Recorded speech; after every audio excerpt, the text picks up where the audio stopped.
create a budget, pay off if you have an extra paycheck in a month, because sometimes in a month you get paid 3 times. Most people get paid 3 times in a month. Make it rain on your debt. Like, just do one thing.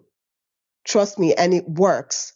You don't have to do everything at once, but you do have to start making moves today. You're listening to the Thought Card, episode number 14.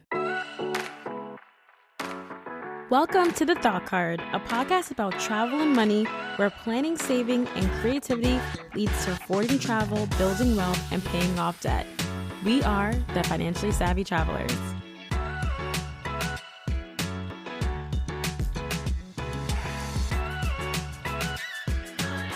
Hey everyone, today on the show we have Ogechi. She is a certified financial educator and founder of One Savvy Dollar.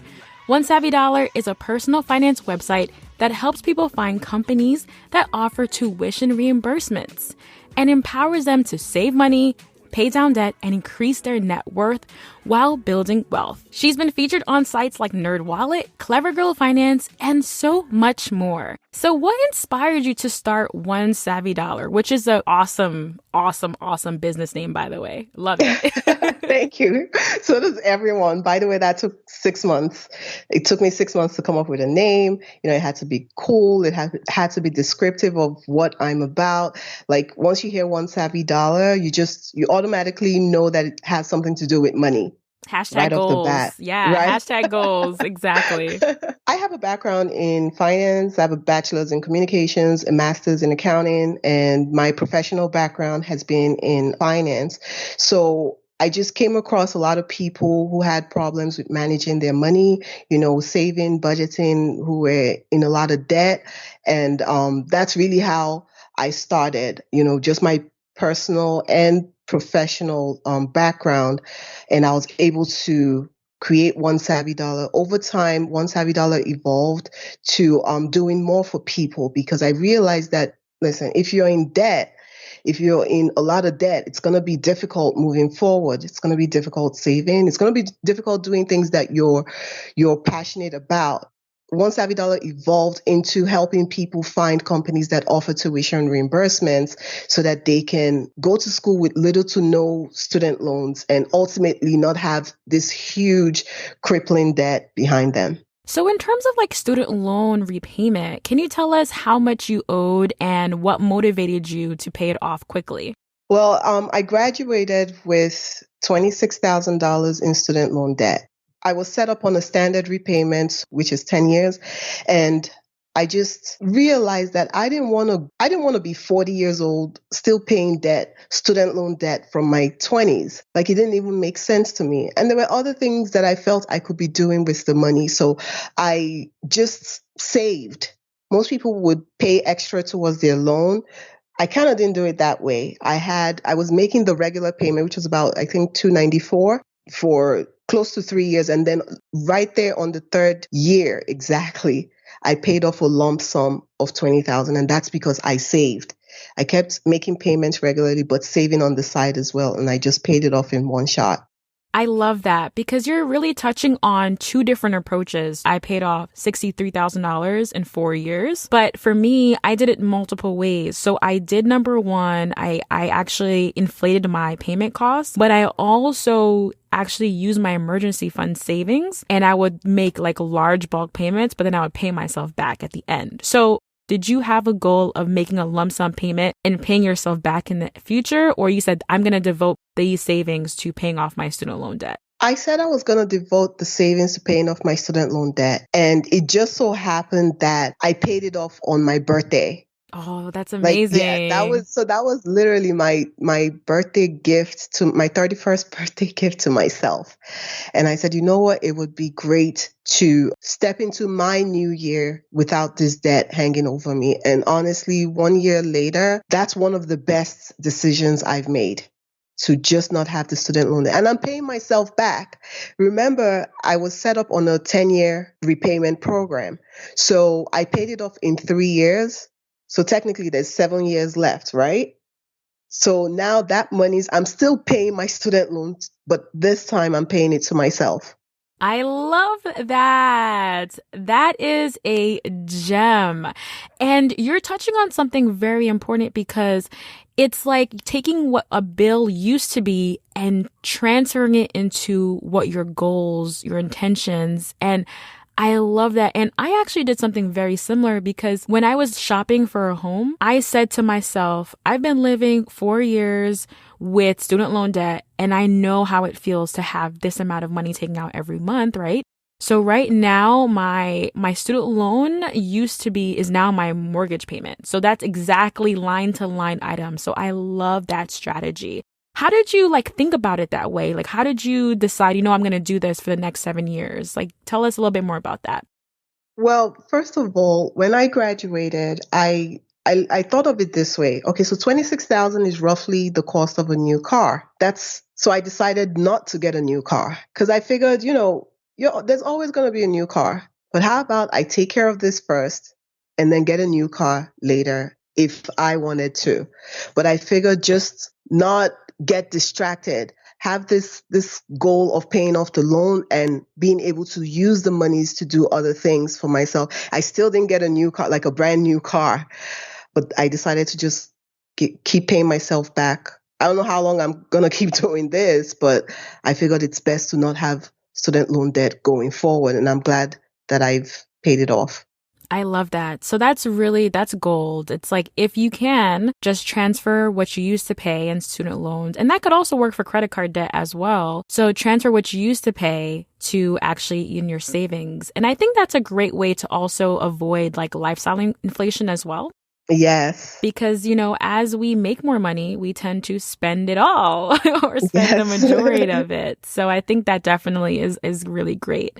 So I was listening to a podcast yesterday and the host said something really interesting. They said that you should only go into debt for the things that will pay you back in the long run. Would you say that student loans is one of those things that falls into that category? What are your thoughts on that? Student loan debt used to be categorized as the good, quote and unquote, the good debt. It can be a good debt and it can also be a thorn in your flesh. It depends on how you plan for it. So I would say sit down and I know it's such a heavy burden to place on, say, an 18-year-old because this requires you to actually think far ahead. Most people move on to college at 18. So here you are at 18 making decisions that's going to affect you for a really long time. So I would say, make sure you research your degree, make sure you research the school. You need to have a return on your investment. If you're going to, borrow $100,000, 50,000, you need to have a plan for how you're going to pay back. And you should have a job that's going to pay you back. There are a lot of people with 3 degrees, 2 degrees that are still working like 2 jobs. And they're not working 2 jobs because, it's different when you have a job and then you have a side hustle. No, they're working 2 jobs because like they have to, because that's the only way for them to make ends meet. Here you are with like 6 figures in student loan debt, but you're still struggling to make it. So it's not matching up. And I always tell people this, that the cost of pursuing a thing should never outweigh the benefits. That's how you know that you're getting a good return. And I agree because like for me, for an entry-level position that I was looking for a few years ago, it was master's preferred. So a lot of positions are master's preferred. So for me, when I was finishing my undergrad, I knew I wanted to go to grad school. And I'm happy I did because I'm over it and I don't have to do it in my adulthood. I think it's really, really important for you to really think about like, okay, I might need this because it's a preferred requirement and my industry maybe requires this, but at the end of the day, like, is my degree worth 10 years of just having this be a thorn, or is it worth 4 years or 5 years? And what does it take to do that? If you decide you're going to be a psychologist, you can't just have a bachelor's. You can't just have a master's. You have to go all the way to a PhD for your degree to pay off. So right off the bat, you already know 2 things. It's going to cost you time. It's going to cost you money. So don't go full on taking all these loans for, say, like a bachelor's and a master's. And then by the time you get to the PhD, here you are with a lot of debt. Do you see what I'm saying? it becomes troublesome paying back. But at the end of the day, that's why I created One Savvy Dollar as well, to help people find companies that offer tuition reimbursements, because there are companies that will help you through your school. There are companies that don't mind investing in you, but ultimately, you need to find them. So I figured just put something together for people to be able to plan their finances strategically. Right, right, right. So this is a great time to talk about what is tuition reimbursement and what does that mean for people who are not aware? Tuition reimbursement is actually like an employee benefit. A lot of companies have all kinds of benefits, but one benefit that is not so popular is actually tuition reimbursement. And tuition reimbursement is just an employee benefit where they sponsor employees to go to school, most times any school of their choice, and they'll pay a certain amount. According to the IRS, the maximum is $5,250 a year to not be counted as taxable income. Now, once a company pays more than $5,250, then it becomes taxable income. So you find that most companies tend to stay around $5,250, but some are very generous and some stay under as well. Just the tuition, not books or dorm or anything like that, because don't forget you still have to work with them. So it's just basically cover tuition. And I know that some companies also have programs where if you do a tuition reimbursement program, you have to stay on board with them for X amount of years. Yes, that is correct. Tuition reimbursement really varies by company. Every company has their own policy for how they disperse this tuition reimbursement.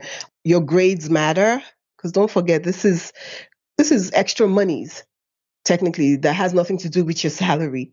So some companies want to see you vested in them for a little bit before they start giving tuition reimbursement. So it varies drastically by company. There's no one template. Every company creates a policy that they think is a win-win for them and the employee. So how do you find out if your company offers a reimbursement program? You could just ask. If you go on an interview, you could, just kind of throw it in there and see. You could research the company, or you could also go on onesavvydollar.com where you sign up and it's free. There is no charge for it. Once you sign up, you'll be able to see all these companies, the amounts they offer, the grade that's required to keep getting the reimbursement, the contractual obligations, if any, the cap, because some companies have a cap. Say, a company could be giving $7,000 at a cap of $20,000. So on one employee, the max you can collect or get within your time with them is maybe $20,000. Also, you could find out when the tuition reimbursement starts. Does it start on day one? Does it start after 30 days, after 60 days, 90 days, or maybe after a year? Your best bet really is, because we have a lot of companies in the database, and you should be able to sort through by industry, by category, and see how to strategically plan for paying either your bachelor's, your master's, your PhD, and all of that. Excellent, excellent. So what are some of the industries that are offering employees this benefit right now? A lot of industries do offer tuition reimbursement. It's not one specific industry. You have healthcare, you have IT, you have some of the entertainment industry, some of the legal industry, the manufacturing industry, the airlines. A lot of companies offer tuition reimbursement. So if it's a case of, I'm not going to find, no, you are going to find something within your industry, or just a slight difference, but a lot of companies do offer tuition reimbursement. Now, if your employer doesn't offer a tuition reimbursement program, what are your options in terms of getting this benefit?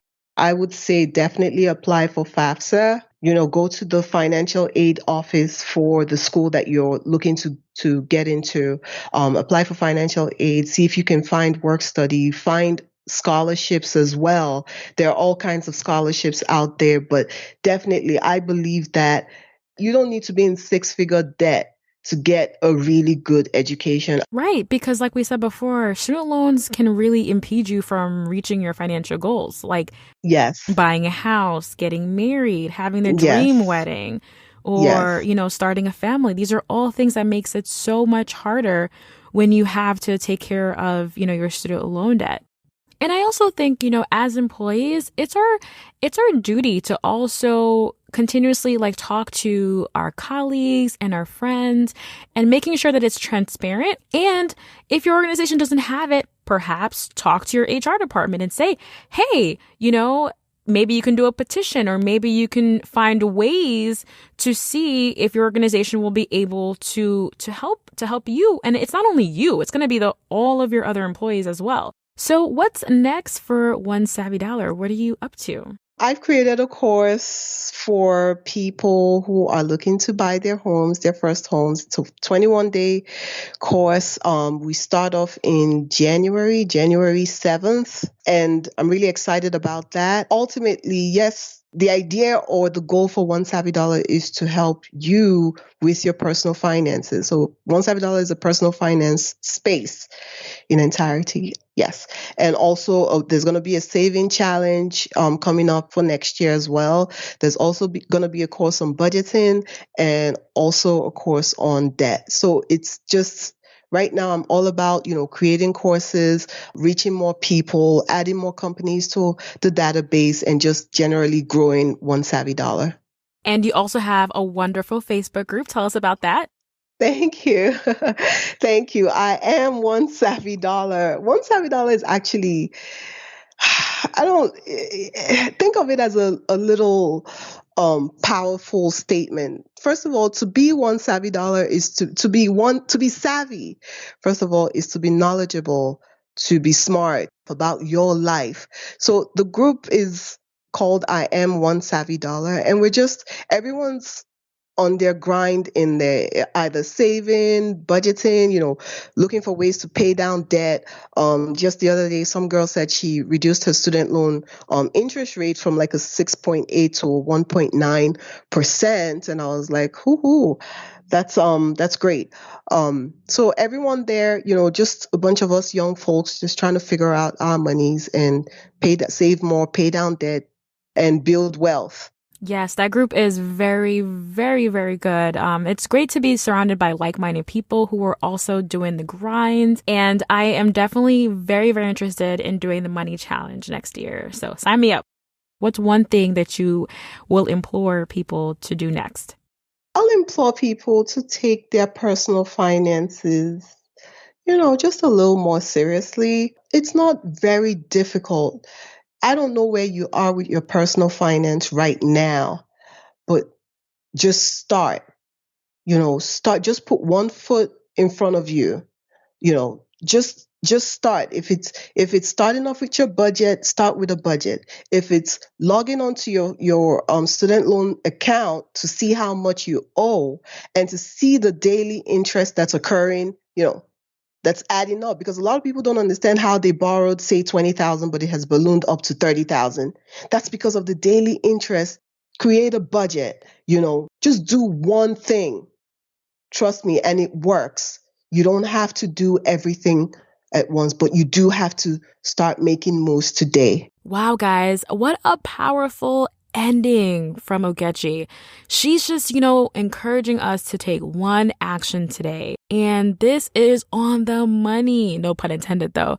But for real, Ogechi really had some great, great, great tips. All right, before I sign off and let you guys go, I wanted to share with you two things. Thank you so much for those who have been leaving reviews on Apple Podcasts the last couple of weeks.